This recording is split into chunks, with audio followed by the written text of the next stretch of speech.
हमारे शास्त्र वर्णन करते हैं कि दरवाजे पर नींबू और मिर्ची क्यों टांगा जाता है, दुकान के बाहर, घर के बाहर नींबू मिर्ची क्यों टांगते हैं?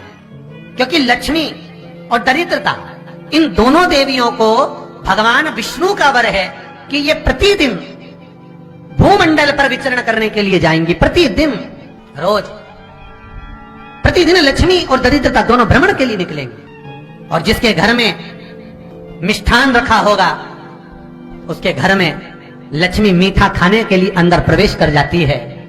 और नींबू और मिर्ची दरवाजे पर इसलिए बांधते हैं कि दरिद्रता हमारे घर में प्रवेश ना करे, वो दरवाजे से खाकर ही चली जाए। दरवाजे से।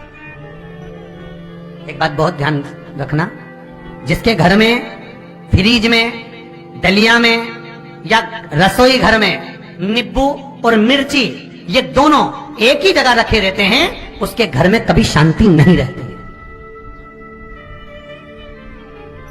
सास बहू का, ननंद भाभी का, भाई भाई का, परिवार में कुछ ना कुछ क्लेश जरूर ही होगा। 4 दिन अगर अच्छे निकल गए तो 5वें दिन क्लेश का जाएगा, 5 दिन अच्छे निकल गए 6ठा दिन क्लेश का जाएगा। कुछ ना कुछ, एक जरा सी कटोरी पड़ी है उसके पीछे विवाद चालू हो जाएगा, जरा सा पानी ढुल गया उसके पीछे विवाद चालू हो जाएगा, बेडशीट बदल रहे थे उसके पीछे विवाद चालू हो जाएगा, पति कक्ष में आया विवाद चालू हो जाएगा, तुमने एक शब्द कहा, कोई लड़ाई की बात नहीं करी, फिर भी विवाद चालू हो जाएगा। समझ लेना कि घर के रसोई घर में या फ्रिज में नींबू और मिर्ची साथ रखा हुआ है तो वो क्लेश तो देगा ही। पंडितों से पूछोगे, ज्योतिषाचार्यों से पूछोगे, वो कहेंगे मोती पिना दो, कोई कहेगा पितृदोष हो गया, कोई कहेगा कालसर्प दोष हो गया, कोई कहेगा वास्तु दोष हो गया, पर वो आपको ये नहीं बताएंगे कि नींबू और मिर्ची एक दलिया में रखा हुआ है। ये हमारा वेद, हमारा शास्त्र बताएगा कि नींबू और मिर्ची ये दरिद्रता देवी को प्रिय है, और जहां नींबू और मिर्ची साथ रखा वहां दरिद्रता प्रवेश कर जाती है, और दरिद्रता गई तो वो क्लेश उत्पन्न करती है, जिससे इसके घर में सुख ना रहे। सुख नहीं रहेगा तो लक्ष्मी नहीं रहेगी, दरिद्रता उसके घर में आराम से रह सकती है। अब बहुएं कहीं किसी से पूछ रही, सास किसी से पूछ रही, हमारे घर में शांति नहीं, हमारी बहू बहुत अच्छी थी, पहले बहुत क्लेश करती है, हमारी सास बहुत अच्छी थी, बहुत क्लेश करती है, घर में विवाद इतना ज्यादा होता है। गुरुजी, जरा सी बात के पीछे विवाद होगा, इतना बड़ा फैल जाएगा। पति पत्नी में जरा सी बात होगी, इतना बड़ा फैलारा हो जाएगा। बच्चों को थोड़ा सा समझाओ, इतना बड़ा फैलारा हो जाएगा। कारण क्या है? उसका कारण है तुम्हारे घर में जरूर एक दलिया के अंदर नींबू और मिर्ची, या फ्रिज के एक बॉक्स के अंदर नींबू और मिर्ची रखा हुआ है।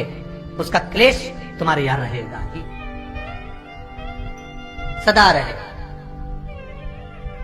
इसलिए महाराज नींबू मिर्ची दरवाजे पर टांगा जाता है, बाहर संग नहीं, बाहर जाए। एक बात बहुत सुंदर है, जैसे दूध और दही दोनों एक ही झोले में, एक ही बैग में, एक कैरी बैग के अंदर दूध और दही अलग अलग पॉलिथीन में बंधे हुए हैं, अलग अलग डोलची में, अलग अलग डब्बे में रखे हुए हैं।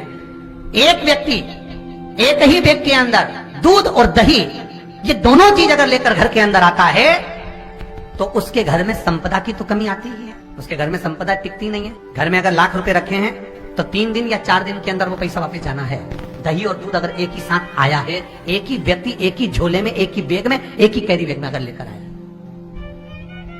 उसी तरह नींबू और मिर्ची का भी क्रम है महाराज। कई कई सब्जी वाले उसको एक साथ बांध देते, नहीं नहीं, नींबू भले अलग बैग में डाल लो, पन्नी में अलग बांध कर या झोले में अलग बांध कर मिर्ची रख लो, वो चल जाएगा, पर एक साथ अलग। मेरे को मालूम है दरिद्रता कि तेरे को खट्टा और तीखा पसंद है, इसीलिए महाराज हमारे हिंदू धर्म में बेटी की विदाई में 4 चीजें नहीं दी जाती। बेटी की विदाई में 4 चीजें नहीं देते। पहली झाड़ू, दूसरी सुई, तीसरी चलनी, और चौथा अचार की बरनी। ये बेटी के कन्यादान में, बेटी की विदाई में नहीं देते। बड़ी दे दो, पापड़ दे दो, ये चल जाएगा, पर बेटी की विदाई में, बेटी के कन्यादान में ना तो झाड़ू जाएगी, ना सुई जाती है, ना चलनी जाती है, ना अचार की बरनी जाती है।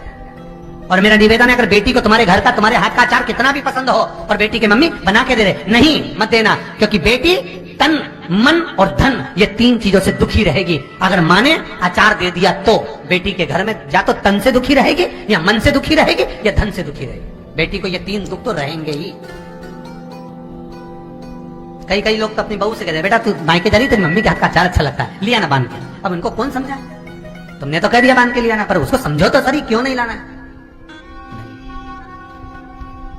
महाराज दरिद्रता देवी को क्रोध आ गया, लक्ष्मी जी के साथ नारायण जाने लगे तो लक्ष्मी जी बोली, रुको प्रभु, मेरी बहन पीपल के पेड़ के नीचे बैठी है, आप कृपा करो। भगवान विष्णु ने कहा, सुनो लक्ष्मी, लक्ष्मी और नारायण इस पीपल के वृक्ष के नीचे आकर दरिद्रता देवी से मिले हैं। 7 दिन तक पूरे सप्ताह पीपल के वृक्ष के नीचे लक्ष्मी और नारायण का वासा होगा। जो पीपल के वृक्ष के नीचे आकर दीप जलाएगा, पूजन करेगा, पाठ करेगा, उसको संपदा की प्राप्ति होगी। इतने में दरिद्रता देवी खड़ी हो गई और दरिद्रता ने कहा, वाह नारायण वाह, क्या बात है आपकी, पीपल के वृक्ष के नीचे तुम मिलने के लिए आए, मैं तो पहले से बैठी थी। 7 दिन तुमने अपने कर लिए, इसमें 1 दिन मेरा होगा। भगवान ने कहा, कौन सा? तब दरिद्रता देवी कहती है, रविवार का दिन पीपल के वृक्ष के नीचे ये दरिद्रता देवी विराजमान रहेगी।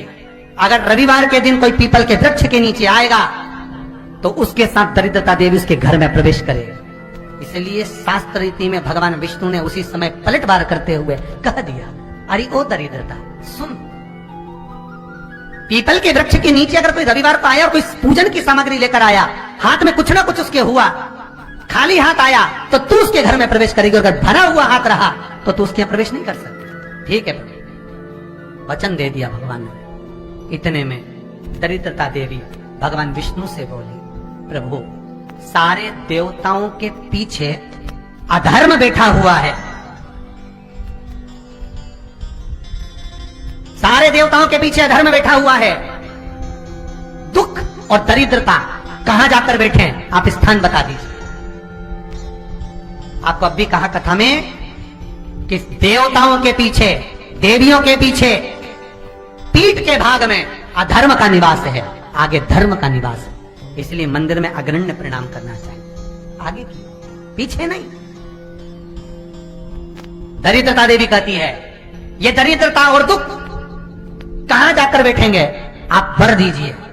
भगवान विष्णु ने कहा, ये भी तेरे लिए है, तू लक्ष्मी की बहन है, मांग ले, तुझे कहां बैठना है, कहां रहना है। दरिद्रता देवी कहती है, जिस घर में स्त्री दोपहर में सोती होगी उसके घर में दुख और दरिद्रता दोनों जाएंगे। जिनके घर में कांटेदार पेड़े लगे होंगे, पौधे लगे होंगे, उनके घर में दुख और दरिद्रता दोनों जाएंगे। जिनके घर में रात्रि में बासी बर्तन पड़े रहेंगे, उनके घर में दुख और दरिद्रता दोनों जाएंगे। भगवान विष्णु बोले, ठीक है।